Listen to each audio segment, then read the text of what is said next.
Meilė tai yra toks jausmas, kurį žmogus gali jausti daug kam. Kitiems žmonėms, medžiams, gyvūnams ar net daiktams.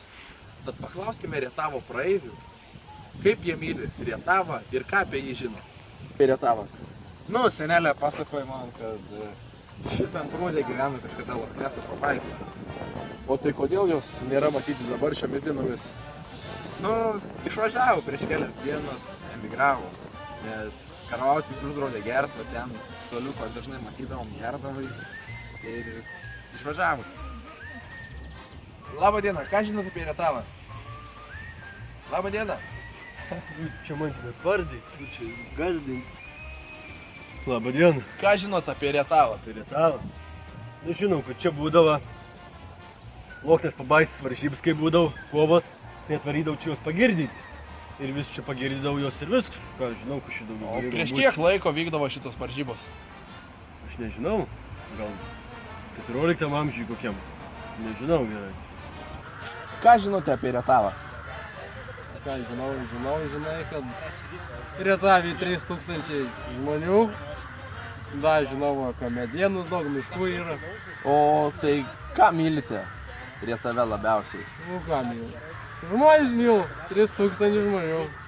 Ką žinot apie Rietavą? Ne, o končiai žinosi. Nu, vienas ir dalykėlis, kur šitą stovom, kaip tik prie kolonų, kur seniau vykdavo senulis, pasakoja gladiatorių kovos čia, prieš, žinau, 14 amžiaus. Vykdavo gladiatorių kovos, seniai kovodavo su Lochnes pabaisa, čia būdavo kunigaikščiam Oginskiam pagrindinį pramogą visų savaitgalės. Kodėl mylite Rietavą? Čia geriausias sąlygis. Mano arkliam aukti, o, kaip matai. O mano Lochnesas tai visko nuot. Gal pademonstruosit ką nors? Nu, Lochnesą, davai, kuo nors, pademonstruot. Ko išmokom.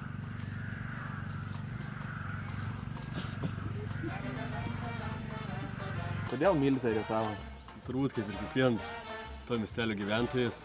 Myliu jį todėl, kad čia užaugau, gimiau, mano šeima čia gimė, tikiuosi čia ir pasensiu. Kodėl mylite Rietavą? Nu, man čia labai patinka bažnyčia, labai graži. Atvarau sekmadieniais pasimėlsti, aišku. Šiaip labai skani vafliuką, man nepatinka. Jau sekmadienį pusryčių nevalgau prie šienų. O kunigas Rietavo priima nuodėmes? Nu, priima, aišku. Nu, išsikalbu. Daug padarau tų nuodėmėlių. Bet ne, kunigas geras žmogus. Ačiū Rietavo praeiviam už atsakymus. Na, o dabar kviečiu jūsų pasiklausyti Rietavo pirmūno, ką jis žino apie savo miestelį. Mylite Rietavą? Aš ne vietinis. Tiesiog. Kodėl jūs mylite Rietavą? Gerai, bachvai.